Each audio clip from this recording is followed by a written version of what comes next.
define quem aprende? O que define quem ensina?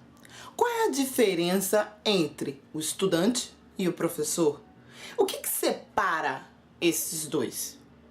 O que faz você ser diferente do professor? Existem vários conceitos de aprendizagem, vários que a gente pode dizer que vão elencar o comportamento, relações emocionais, outros vão dizer que é o modo como o professor influencia ou não no estudante.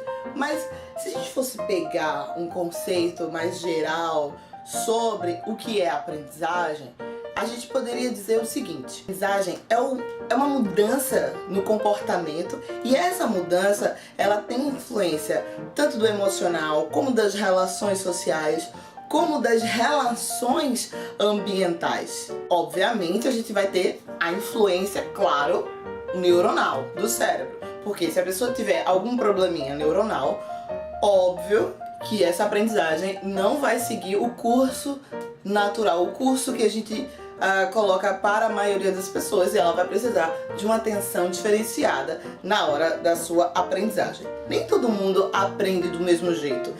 De uma maneira geral, a gente tem 4 tipos de aprendizagens, certo? Ou estilos de aprendizagem. Tem gente que aprende melhor vendo, né? Então a gente diz que essa pessoa tem um estilo visual.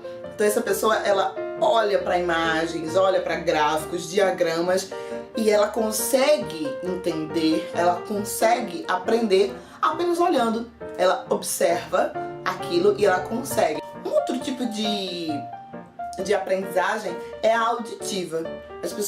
Essas pessoas que têm esse estilo de aprendizagem auditivo, elas precisam ouvir o que elas estão aprendendo. Ele consegue entender o conhecimento apenas ouvindo. Essas pessoas, elas, quando estão estudando, elas falam em voz alta aquele conceito que ela quer aprender, certo? Não tem aquelas pessoas que fazem aqueles resuminhos e ficam repetindo eles em voz alta, andando pela casa, ouvindo a própria voz?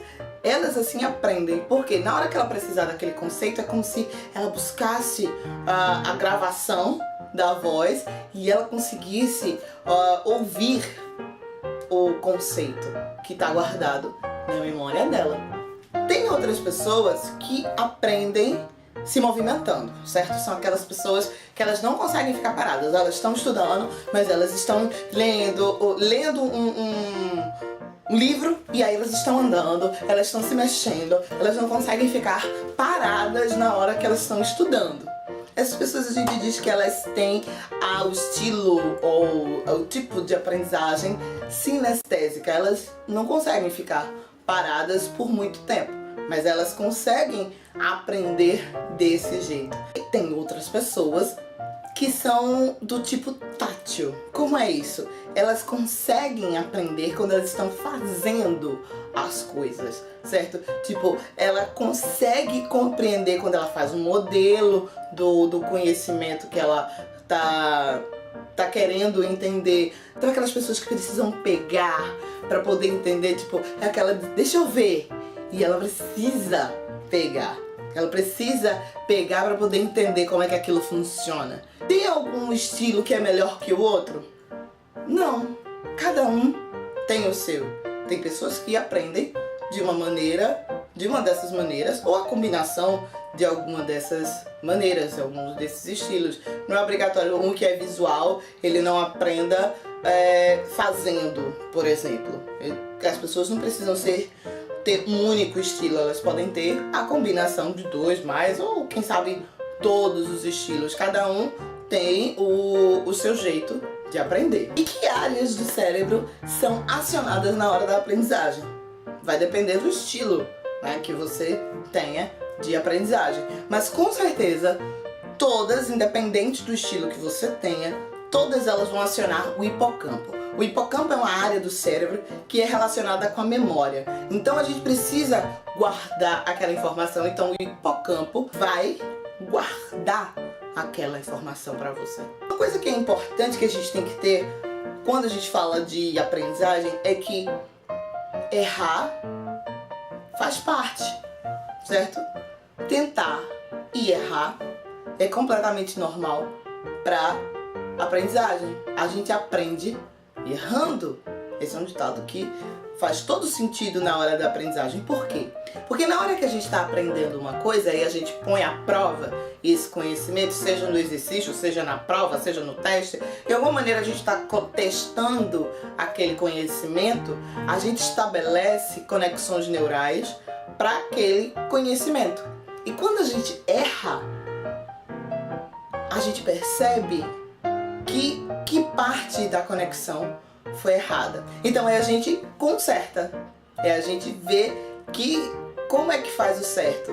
Nesse momento, uma nova conexão neuronal é estabelecida, certo? E aí a gente faz o exercício e aí reforça essa conexão. Então a repetição fortalece essa conexão neuronal e aí sim a gente aprende aquele conhecimento. Por isso que é importante, quando a gente está aprendendo alguma coisa, a gente fazer o exercício, colocar aquilo numa situação de uso. Por exemplo, se a gente está aprendendo uma língua nova, ou até o português mesmo, e a gente ouve uma palavra que a gente não sabe o significado dela, formula uma frase e coloca aquela palavra. Porque aí você está dando uso, então você está estabelecendo uma conexão neuronal. E quanto mais você usar aquela palavra, mais você vai aprender sobre aquela palavra. E isso a gente pode fazer com qualquer objeto de conhecimento, certo? E as máquinas que têm inteligência artificial, elas fazem exatamente a mesma coisa, certo? Elas estabelecem uma conexão e aí, na tentativa e erro, elas reforçam o que elas acertaram e elas continuam tentando para poder reforçar o acerto, certo? Exatamente como funciona o nosso cérebro. E como é que faz para ser o melhor estudante, para tirar só notas boas ou entender melhor o mundo? Descubra a sua melhor maneira de aprender. E você não precisa ser igual a todo mundo, certo? Cada um tem o seu estilo, cada um tem o seu jeitinho de aprender. Então, ache o seu e seja feliz. Lembra de curtir e compartilhar e comentar e mostrar para todo mundo esse vídeo, esse canal, essa postagem. Eu não sei se você está vendo, então, por favor, curte, compartilha, comentar. Beleza?